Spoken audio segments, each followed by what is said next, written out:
Chicago State University having, third-party vendors who can issue ceremonial replacement certificates for students, right? I'd like you to, help us clear that scenario. Let's understand exactly how that works, if it's actually a thing, and then how it works.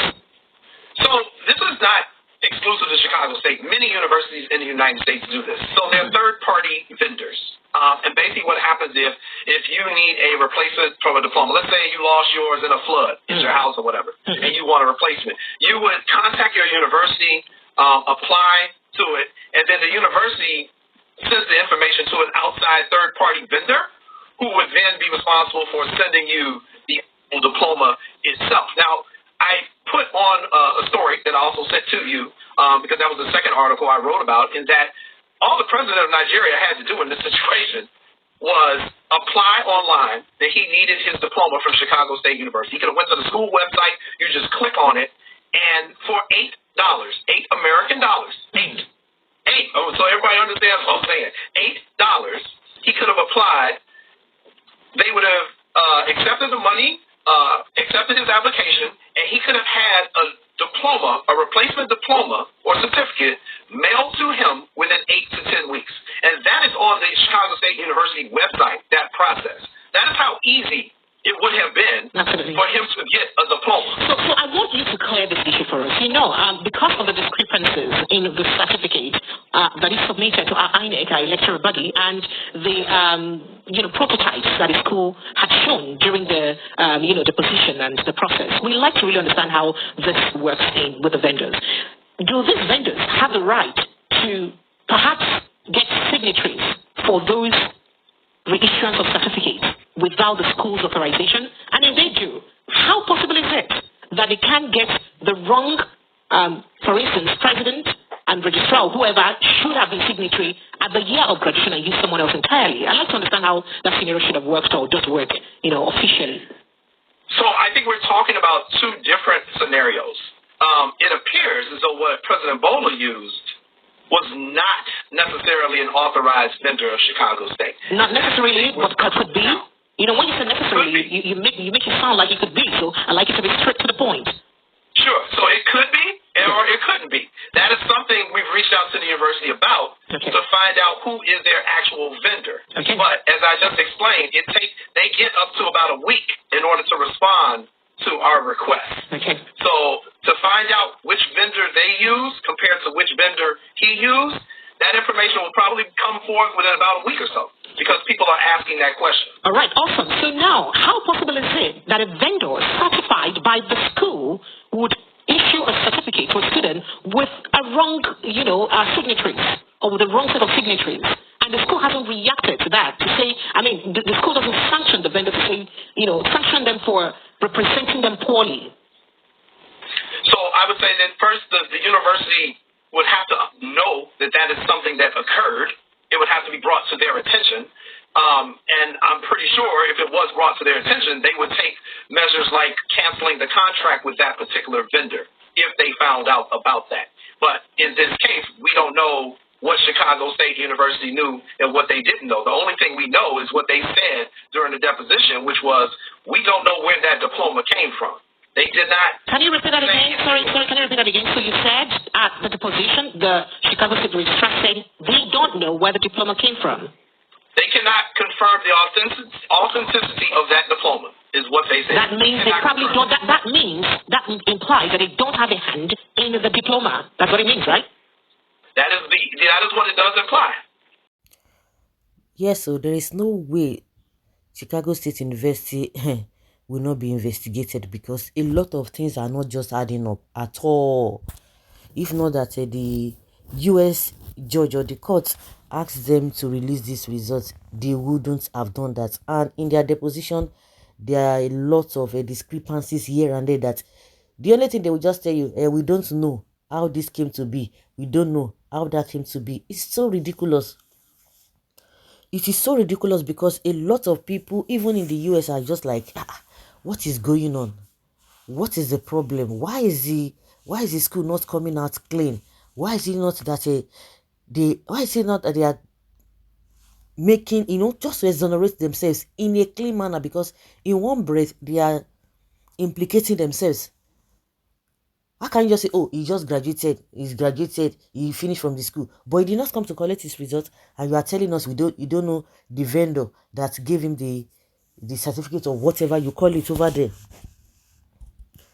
Yes, from the deposition of the Chicago State University on oath, there was a student by the name Bola Tinubu who graduated from the CSU. That student was said not to have claimed exactly what I'm saying, not to have claimed the certificate prepared for him or her.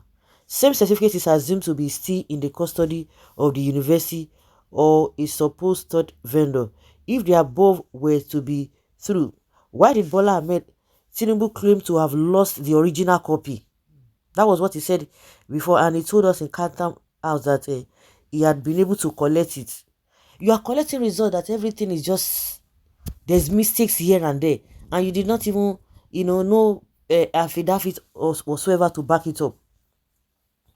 He claims to have lost the original copy of same certificates during the military raid of his home, and further claims to have got a reissue from the same Chicago State University during his Chatham House presentation. Of course, there are lots of inconsistencies which can only point to a fraud with the active connivance of authorities in the CSU, and that is the reason why FBI must investigate them.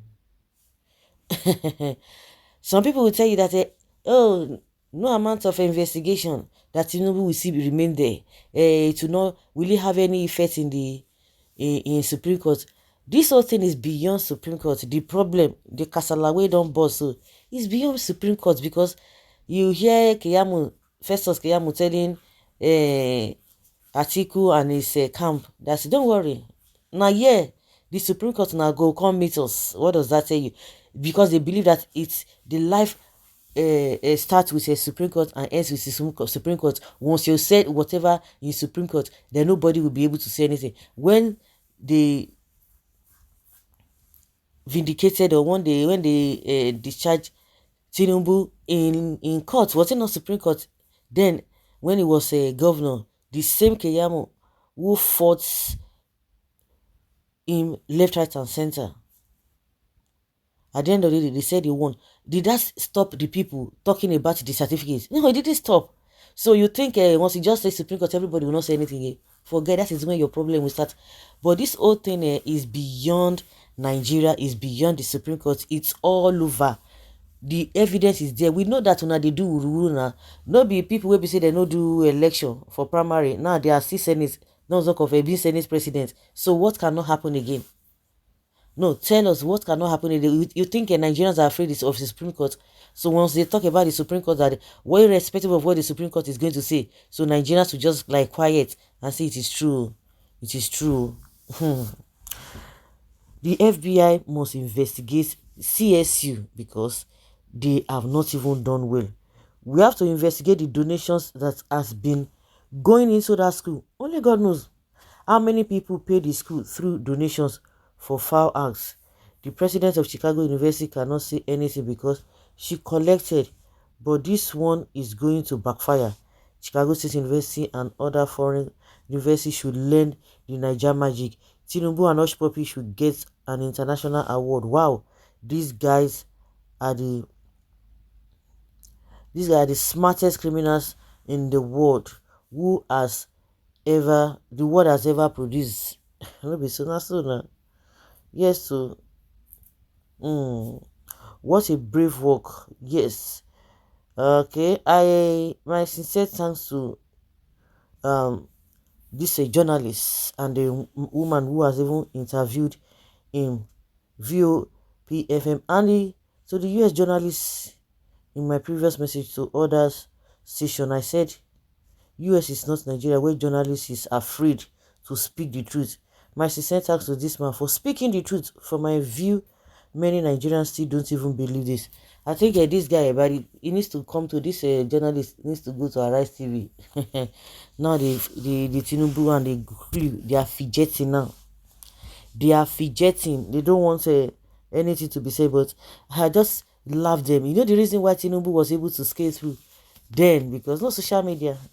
Nobody's even relying on all these Nigerian stations. individuals, almost everybody is not a journalist. In as much you have your smartphone with you, everybody is a journalist. So guys, let's hear your opinion on FBI suing Chicago State University over this Tinubu say Buaha.